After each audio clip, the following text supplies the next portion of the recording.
کیا کبھی ہم نے اپنے بچوں کے ساتھ، کیا ہم نے کبھی اپنے اسٹاف کے ساتھ، کیا ہم نے کبھی اپنے رفقا کے ساتھ یہ بات کی کہ بھائی کبھی کوئی غلطی ہو گئی ہے تو معاف کر دینا، مجھ سے حق نکلتا ہو تو لے لینا؟ ارے ہمیں تو پتا ہوتا ہے کہ ہم نے کسی کا دل دکھایا ہے، ہم تو جانتے ہوتے ہیں کہ ہم نے کسی کو ڈانٹا ہے، مگر ہمیں لگتا ہے میں سیٹ ہو کر اپنے نوکر سے معافی مانگوں، میں شوہر ہو کر اپنی بیوی سے معافی مانگوں، ایک غریب انسان سے معافی مانگوں؟ آج خدا کے واسطے یہ بدلاؤ لے کر جاؤ، اپنی زندگی میں یہ تبدیلی لے کر جائیے کہ ہم نرم ہو جائیں، ہم معاف کرنے والے ہو جائیں، ہم بدلے کو چھوڑ دیں، اور اگر زندگی میں کسی کا دل دکھایا ہے تو دنیا ہی میں اس کا حق ادا کر دیں، ورنہ قیامت کے دن ادا نہیں کر سکیں گے۔ ایک بار نبی پاک علیہ الصلوۃ والسلام نے صحابہ کرام سے ایک سوال کیا کہ بتاؤ مفلس کون ہے؟ حدیث کا خلاصہ ہے۔ اب میں یہی سوال آپ سے کروں کہ پور کون ہے، مفلس کون ہے؟ آپ بھی یہی جواب دیں گے، جس کے پاس پیسے نہیں وہ مفلس ہے۔ صحابہ نے بھی یہی رپلائی دیا، مگر نبی پاک نے جو اس کی انٹرپریٹیشن کی نا، امیزنگ۔ سنو، آقا فرماتے ہیں مفلس میری امت میں وہ ہے جو قیامت کے دن نماز، روزے اور زکوٰۃ لے کر آیا،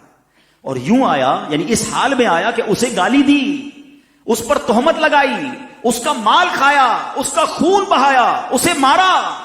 یعنی اتنے سارے ظلم کر کے آیا ہے، لیکن روزے بھی ہیں، نمازیں بھی ہیں، زکوٰۃ بھی ہے، حج بھی ہے۔ اے سنو حاجیوں، اے روزہ داروں، نمازیوں، سنو، اگر دل ٹوٹ رہے ہیں، حق دبایا جا رہا ہے، حق تلفی ہو رہی ہے، لوگ آپ سے پریشان ہیں، آقا فرماتے آئے گا اس حال میں کہ نیکیاں بڑی ہیں مگر لوگوں کا دل بھی دکھایا ہے، مال بھی دبایا ہے، خون بھی بہایا ہے۔ آقا فرماتے وہ لوگ کھڑے ہو جائیں گے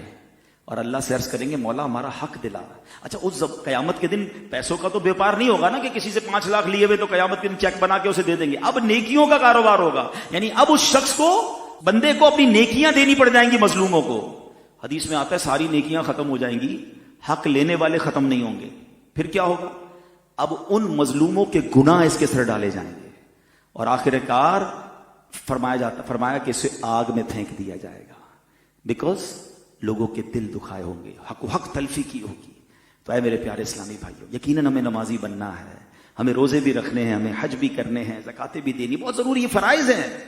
مگر حقوق العباد کو دیکھیے۔ اگر آپ نے کسی سے کوئی دشمنی رکھی ہوئی ہے، کسی رشتہ دار سے رشتہ داری بلا کسی وجہ شرعی کاٹی ہوئی ہے، کوئی دوستی ختم کی ہوئی ہے، جانا آنا ختم کیا ہوا، تھوڑی سی لائف ہے یار،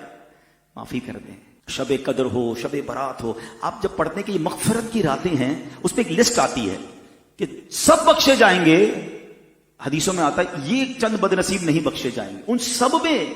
رشتہ داری کاٹنے والا ہوتا ہے، یعنی کتنا بڑا گناہ ہے کہ مغفرت کی راتوں پہ بھی نہیں بخشا جاتا۔ کم از کم فون کر کے کوئی رشتہ دار ہے، کوئی دوست ہے، یار بس ختم کرو، دل ملا لیتے ہیں، میری طرف سے کوئی برا لگا ہو تو معاف کر دینا۔ اچھا، ہو سکتا ہے آپ میں سے کسی کے ذہن میں خیال ہے کہ یار غلطی تو اس کی تھی، میں معافی کیوں مانگوں؟ کوئی بات نہیں، ہماری میمنی میں ایک جملہ کہتے ہیں نا، جو نمیوں وہ اللہ کے گمیوں۔ آپ جھک جائیے، آپ آگے بڑھ جائیے، ثواب کما لیجئے، دوستی کر لیجئے، پھر دیکھیں انشاءاللہ رب کریم کیسی رحمت فرماتا ہے۔ ایک حدیث پاک میں آتا ہے جس کا مضمون ہے کہ جو معاف نہیں کرتا اسے معاف نہیں کیا جائے گا، جو رحم نہیں کرتا اس پر رحم نہیں کیا جائے گا۔ ہم معاف کریں اس نیت کے ساتھ کہ اللہ میں نے تیرے بندوں کو معاف کر دیا، اے کریم تو سب سے بڑا معاف کرنے والا ہے، آج تو میرے گناہ معاف کر دے۔